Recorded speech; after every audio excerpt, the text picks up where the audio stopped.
बोला वहिनी. भाऊजी ऐका ना, तुम्ही यांच्या इतके जवळचे, म्हणजे यांच्यासोबत मी कमी तुम्ही जास्त झोपलेले. वहिनी काय बोलायला लागले? एकतर त्याचं लग्न झालंय, माझं लग्न बाकी. माणूस कोणत्या टेन्शन मध्ये, तुमचं काय चाललंय हो? अहो म्हणजे तुम्ही एका ताटात जेवलेले, एका डब्यात सोबत गेलेले, लहानाचे मोठे सोबत झालेले. अहो एका गोदडीत झोपलेले. तुम्ही कशाला अर्थाचा बेअर्थ करताय बरं? तुम्ही ना त्यांना गार्डन मध्ये घेऊन, मला त्यांना सरप्राईज द्यायचं. बरं ठीक आहे, आणतो. यार पुढे आणलं तर मला येड्या. अरे सरप्राईज झालं, गपची बस, शांत बस. थोडं बेदम खात नाही, काय नाही. मला कायचं सरप्राईज रे येड्या? अरे कोणतं सरप्राईज सांग ना बाबा. का रशियन बिशन गिफ्ट करतो का काय? का मग ती कोमलला मा प्रपोज मारला? अरे तुला मजाक मध्ये म्हणलो होतो बरं मी येड्या, जरसं येड्या न करायचो. का मग ती 10वीची निकिता यायचं म्हणती, काय विषय? का मग ती 12वीची शिल्प लग्न होऊन जाईल, नवऱ्याला सोडून यायचं म्हणते, काय विषय येड्या? का मग ते थर्ड इयरच्या 4-5 पुरी बावळ्या झाल्या माय वाचून.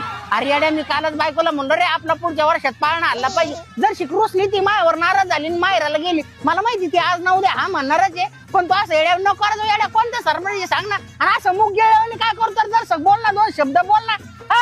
बावळ्या मायला माय बायको सायको आहे का ठायको यार, मलाच कळत नाही यार. चौकडच दिसती मला भूतावानी. बाप बायकोची ओळखीचा हाती बायको. कोण होत्या त्या? कोण होत्या? कोण होत्या त्या? कोण होत्या त्या एका वाक्यात उत्तर द्या. संदर्भाचं स्पष्टीकरण देतो मी. त्या होत्या याच्या मानलेल्या बहिणी, मी होतो याचा दाजी. आणि मित्राच्या बहिणी म्हणजे काय आपली जबाबदारी नाही? अरे आपली जबाबदारी आहे. उगा मी म्हणलं याच्या त्याच्या वाट्याला जाण्यापेक्षा आपल्या वाट्याला आलेलं काय बरं नाही?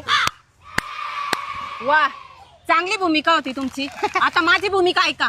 एक टांग माझ्यासाठी, दुसरी पण टांग माझ्यासाठी. एक हात तेवढा गळ्यात लटकवायला आणि दुसरा हात फक्त तेवढा धुवायला. चला घरी. चलो जैसे जाते कर्मा तैसे बळ देतो रे ईश्वर. मला एखादा बेड बुक करून ठेव रे. चांगला नारळ पाणी घेऊन ये भाड्या. 20 रुपये खर्च झाले तर भाऊजी. मग काही खरं नाही.